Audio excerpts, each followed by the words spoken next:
जय श्री कृष्णा। प्रिय दर्शकों, भाई और बहनों, अस्ट्रो चर्चा में आपका स्वागत है। मेरा आपको सादर नमस्कार। इस वीडियो में हम चर्चा करेंगे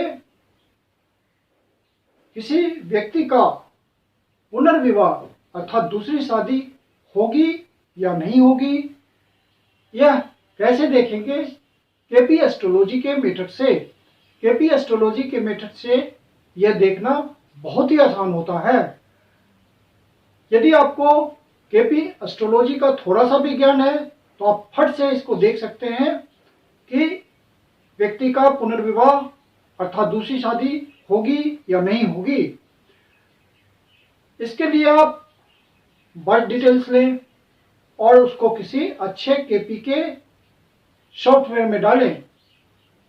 कस्प कुंडली बनकर आ जाएगी, जिसको केपी चार्ट कहते हैं। और इस मेथड से आप एक सिंपल रूल लगा करके जजमेंट ले सकते हैं कि व्यक्ति का दूसरा विवाह होगा या नहीं।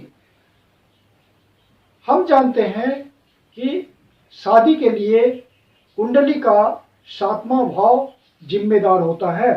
7वें भाव से हम लीगल पार्टनरशिप देखते हैं, जो कि हमारे लाइफ पार्टनर का भी भाव होता है। तो चूंकि केपी एस्ट्रोलॉजी का मेथड सबलॉट थ्योरी है, सबलॉट से रिजल्ट निकलता है, तो हम 7th हाउस के सबलॉट को कंसीडर करेंगे और उसी से हम आंसर निकालेंगे। रूल यह कहता है कि किसी व्यक्ति का पुनर्विवाह होगा या नहीं होगा, यह देखने के लिए आप 7th कस्पल सबलॉट ढूंढे, कौन सा प्लैनेट है ये, और उसे चेक करें कि वह या तो मरकरी होना चाहिए या जुपिटर होना चाहिए, अर्थात गुरुदेव, बृहस्पति या बुधदेव 7th कस्पल सबलॉट के रूप में विद्यमान होना चाहिए। यह पहली शर्त है। और दूसरी शर्त जो पूरी करनी है वो यह शर्त होगी कि गुरुदेव, बृहस्पति या बुधदेव कुंडली में द्विस्वभाव राशि में विद्यमान होना चाहिए, अर्थात ड्यूल साइन में विद्यमान होना चाहिए, अर्थात 3, 6, 9, 12 राशियों में विद्यमान होना चाहिए। मिथुन राशि हो या कन्या राशि हो या धनु राशि हो या मीन राशि हो, तो ये दोनों शर्तें पूरी हो गई। साथ में यह देखना होगा कि जो भी हैं, गुरुदेव हैं, बृहस्पति या बुधदेव हैं, उनको सिग्निफाई करना चाहिए दूसरे भाव से और 11वें भाव से, या कम से कम दूसरे भाव से या 11वें भाव से, अर्थात इस ग्रह को संबंधित होना चाहिए दूसरे भाव से या 11वें भाव से या दूसरे और 11वें भाव से। 7वां भाव मैरिज का होता है, दूसरा भाव आपके परिवार का होता है और 11वां भाव किसी भी प्रकार का लाभ होता है। तो जब तक 11वां भाव इन्वॉल्व नहीं होगा केपी में, तब तक घटना घटित नहीं होती। तो कंबाइंड जब हम देखते हैं तो शादी के लिए कॉम्बिनेशन होता है केपी में 2, 7, 11, और जो प्राइमरी हाउस होता है वो 7th हाउस होता है, और जो सेकेंडरी हाउसेज होते हैं वो दूसरा और 11वां होता है। केपी मेथड में 2 तरह के हाउसेज होते हैं। प्राइमरी हाउसेज जो कि घटना के लिए मुख्य रूप से जिम्मेदार होता है। यदि जो कस्पल सबलॉर्ड है मुख्य घटना के जिम्मेदार, उसने डिनाई कर दिया तो फिर घटना नहीं घटित होगी। उसके बाद सपोर्टिव जो सेकेंडरी हाउसेज होते हैं वो रिस्पॉन्सिबल होते हैं सपोर्ट करने के लिए। तो कॉम्बिनेशन ऑफ हाउसेज काम करते हैं और घटना को अंजाम देते हैं।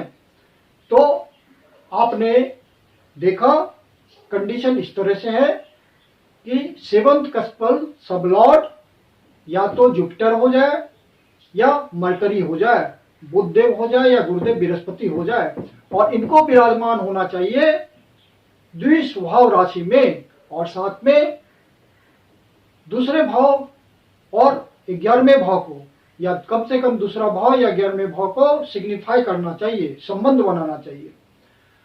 अब कभी कभी ऐसा होता है कि गुरुदेव मिलते हैं सेवंथ कस्पल सबलॉर्ड के रूप में, या बुधदेव मिलते हैं, लेकिन वो द्विस्वभाव राशि में विद्यमान नहीं होते हैं, और लेकिन दूसरे भाव को और 11वें भाव को सिग्निफाई कर रहे होते हैं, या दूसरे भाव या 11वें भाव को सिग्निफाई कर रहे होते हैं।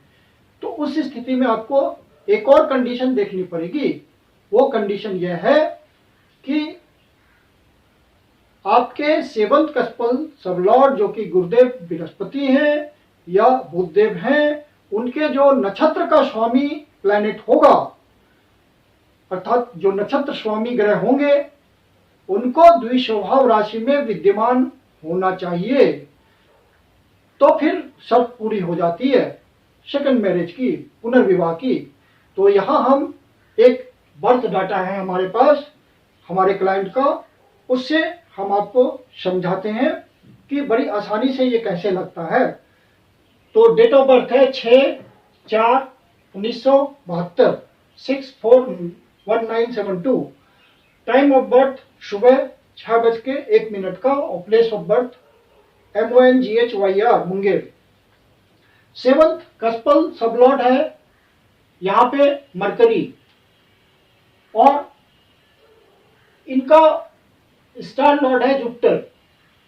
तो हम पहली कंडीशन देखते हैं कि फुलफिल हुआ कि नहीं। ये लग्न चार्ट भी मैंने बनाया है, क्योंकि राशि हम लग्न चार्ट से देखेंगे, भाव हम देखते हैं केपी में, केपी चार्ट से, लेकिन लग्न चार्ट से हम देखते हैं प्लैनेट किस राशि में विराजमान है, किस राशि में बैठा हुआ है। ये खास अंतर है यहाँ पे। तो आपके सेवंथ कस्पल सबलॉर्ड हुए मरकरी अर्थात बुधदेव, तो सेवंथ कस्पल सबलॉर्ड के स्वामी हुए बुधदेव। अब पहली कंडीशन पूरी हो गई, seventh कस्पल sublord must be either Jupiter और मरकरी, मतलब सेवंथ कस्पल लॉर्ड आपका या तो मरकरी हो जाए या जुपिटर हो जाए। तो पहली कंडीशन फुलफिल हो गई पुनर्विवाह की, दूसरे विवाह की, कि 7वां कस्पल सबलॉर्ड है बुधदेव मरकरी। अब ये मरकरी किस राशि में बैठा हुआ है वो हम चेक करेंगे लग्न चार्ट से। तो यहाँ पे बुधदेव विराजमान है मीन राशि में, जो कि एक द्विस्वभाव राशि हो गई। तो शुरू में ही कंडीशन पूरी हो गई। और अब देखना है कि मरकरी क्या सिग्निफाई करता है 2 और 12 भाव को, सेकेंडरी हाउसेस को।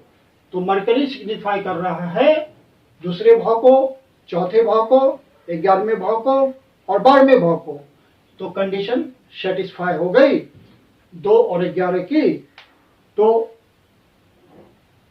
जो सिंपल सी बात है कि आपको देखना है कि क्या सेवंथ कस्पल सबलॉर्ड जुपिटर है या मरकरी है।